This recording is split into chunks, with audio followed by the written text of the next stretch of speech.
Sanibona, ngaphambi singene kwivideo namuhla, ngithi angithathe lethuba ngibonge i-support nothando nesikhombise lona lingaphezu kokucabanga kwethu. Siyacela niqhubeke nisiphote njalo ngokubuka amavidiyo ethu, ungakhohlwa ukukhomenta, ushare, ulike. Siyafisa ukuzwa umbono wakho. Sicela ke singene kwivideo namuhla. Ayikho into ebulala izwe lakithi njenge-crime nama-drugs. Kodwa into engiphatha kabi kakhulu ukuthi kusuka umuntu ezweni lakubo ezoshushumbisa ama-drugs la. Kusuka umuntu ezweni lakubo azoganga la. Leyo nje ifike ngiphathe kabi kokugcina ngoba lokhu kukhombisa ukuthi lo muntu udelela lezwe leli lethu. KZN police have arrested 3 people, 2 foreign nationals and a South African woman for drug dealing in Umzinto. Drugs valued at about 1.6 million rand have been seized.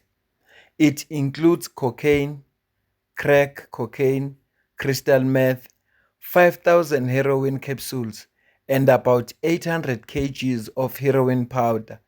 The trio is expected in court soon.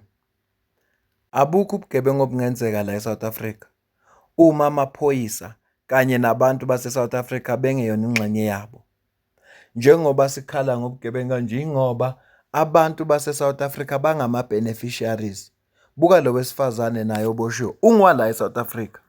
Usebenzisana nabantu bangaphandle ababili ukushushumbisa ama-drugs ukubulala izwe lase-South Africa. Kungcono busebenzisana nalabo ababili bashushumbisa ama-drugs bashumezele amazweni abo labantu babulala iy'ngane zakhona le. Kodwa ukhetha ukuzobulala iy'ngane zala ngenxa yokufuna imali. Kona iningi imali abayenzayo ngoba mawuzwa nje ukuthi i-value yama-drugs abawatholile enza 1.6 million rand. So umuntu wakhona angeke vele awufune umsebenzi. Ngiyaqonda ukuthi imisebenzi ayikho. Ayikho imisebenzi la kule South Africa yethu ekhululekileyo. Kodwa lokho akusho ukuthi asizameni imali ngokuthi sibulale abanye abantu ukuze thina sithole imali. Lokho nje angikuzwisisi mina. Ukuthi why fanele kubulawe iy'ngane zase-South Africa ngenhloso yokuthi kufuneka imali. SAPS Mpumalanga, 3 Mozambican nationals aged between 24 and 34 were arrested on the N12 in Delmas for possession of unwrought gold with an estimated street value of 800,000 rand and for contravention of the Immigration Act. Meanwhile, a 27-year-old Zimbabwean national was charged with bribery after attempting to secure the release of the suspects by offering police 5,000 rand. Yabona into engisho, labantu laba benza umathanda and-ke bajwayele futhi nokudizela amaphoyisa. Yingakho bathe sebeboshiwe laba wafika lo ezozama ukuthi akadizele amaphoyisa ukuze bakhulule abangani bakhe. Ngisho kwathola ukuthi amaphoyisa kulokhu awadlali bambopha-ke naye 5,000 rand yakhe. Kodwa kube bekungamanye amaphoyisa bezoboshwa. Yingakho ngithi abukho ubugebengu obungenzeka abantu base-South Africa kanye namaphoyisa bengeyona ingxenye yabo. Abukho nokubodwa ubugebengu njengathiwa buyenzeka. Into ezibulala izwe lakithi yithi abantu ababulala izwe lakithi yithi thina abantu bakhona la ezweni lakithi eSouth Africa. Ibhlungu nje lento le. No, asithembe ukuthi njengoba beboshiwe umthetho uzothatha indima yawo bagwetshwe labantu. Futhi mina ngifisa ngathi abantu abaphatha ama-drugs bangathola isigwebo esithe xaxa ngoba balibulala izwe, bayalibulala. Hayi kancane. Idaba lokugcina engifisa silibheke leli lozamazama, illegal mining.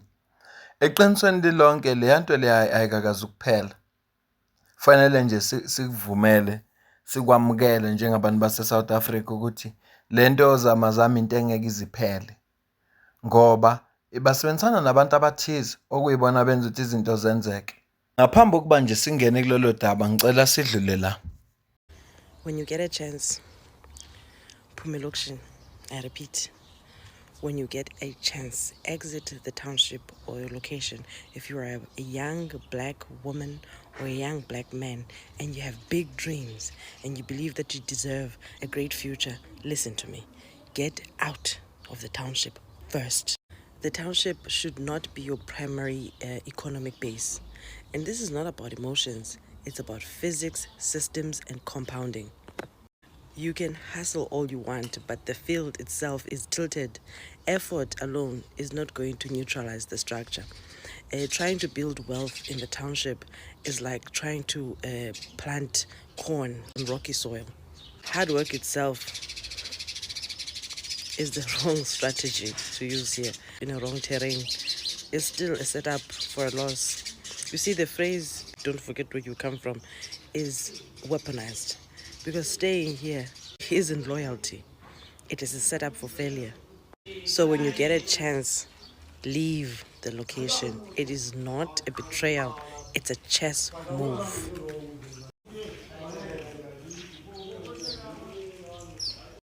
This is big sister advice, and I say this not to undermine, but as a word of caution. I was raised in the location, as you can see. I was raised in the location, and the township was raised in the townships of Cape Town. So get out. Balulekile lo mlayezo. Ubaluleke kwedlula yonke into lo mlayezo. Uma unethuba ngempela isimo sikuvumela, phuma elokishini.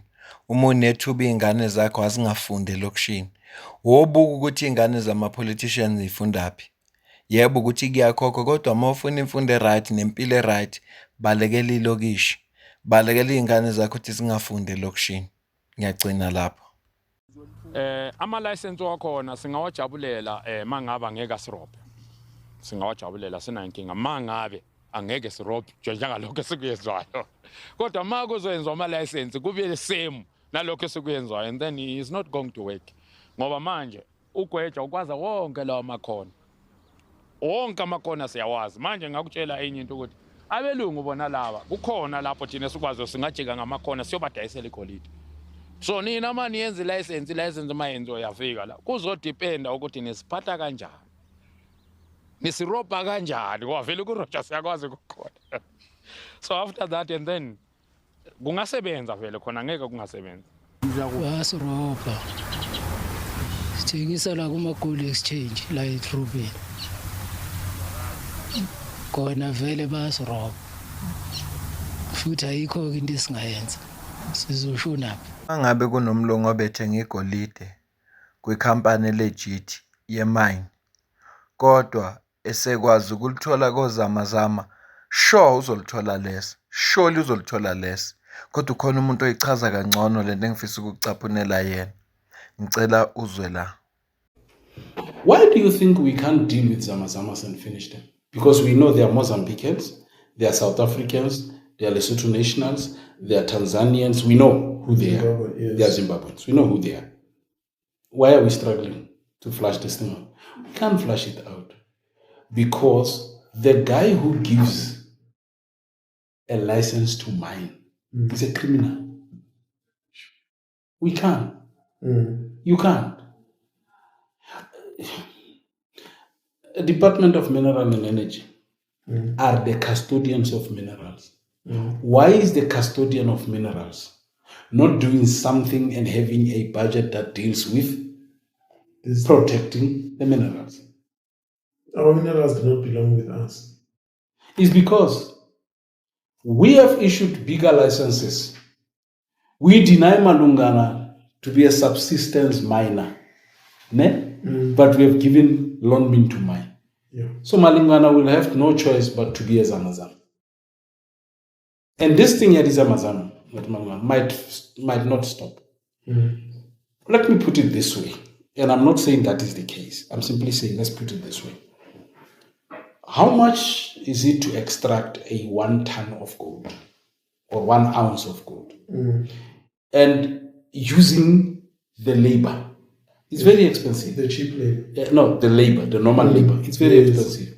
But if you buy the same at 50% margin from a Zamazam, why do you destroy a Zamazam? You can't. It's a lucrative thing. That's what I'm saying. Cheap labor, cheap everything. Cheap everything. You just and the product is the same. The product is the same. South Africans, Zimbabweans, Malawians, Lesotho nationals are dying underground. You don't have to have any safety problems. You don't have to go to court. It becomes a police problem, and then mine management buys cheap gold with the same quality from these guys and sell it for profit. They make double the profit. While they are buying gold from Zamazamas, they retrench our brothers and sisters that are working at the mine. They close the mine, yet you do not see. Their target remains. Their target And they're still making the same profits. If Yonke ibhizinisi ekhona la emhlabeni survive ngama sales. Yonke ibhizinisi nje noma yiphi ekhona survive ngama sales. Uyabona uma ngase kube nohlelo lokuthi kuyekiswa kanjani abantu ababhema ama drugs ukuthi bangasawabhemi. Laba abawakhandayo kuyoba yizo ukubakhanda kwabo. Same thing naleyo zamazama. Uma ngase kunqandwe nje ukuthi ingathengwa lenhlabathi ingathengwa legolide abezukubabikho zamazama. Kodwa ngoba kukhona abantu abalithengayo futhi abakwazi ukwenza iprofit eningi, yingakho ke lento kuzoliwa impenge nasicoco. Kuzoliwa impenge nasicoco ngoba abantu akuyibona bona abathengayo baya benefit. Ngoba bakwazi ukuthenga less kozamazama. Phela khumbula ukuthi amakhampani funa accalculate imishini, i-safety, nani bese ayayidurisa makuthengisa lawo mathani. Kodwa kozamazama ayikho yonke lonto lo bafuna imali yamanje. Njengoba beshilo nabo bathi bayakwazi ukujika amakhona bafike kumlungu ongakwazi ukuthenga igolide noma yozoba robha kodwa bayakwazi ukujika amakhona bafike kuye. Ucawuthi wena lo mlungu sengaqhubeka nokuthenga. Ngiyahambelana lento ukuthi ayavalwa amamayini. Zifanele ukuvalwa imayini ngoba bayazi labantu ukuthi noma singayivala imayini kodwa still le nhlabathi nale golide ebesilokhu silimba sisazolithola. Inkinga yileyo. Kufanele iPhalamende lethu lihlale phansi lithi singayenza kanjani lento ibe semthethweni.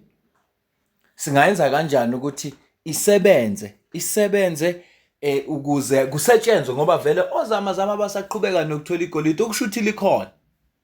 Siyenza kanjani isebenze mhlawumbe le nto le ingayinciphisa nalento unemployment rate esinayo la eSouth Africa uma bengasebenze beze neselinjalo. So inkinga esinayo enkulu nje i-corruption. Okwesibili, there is no political will. Because if bekune political will ngabe lento le ixazulekile.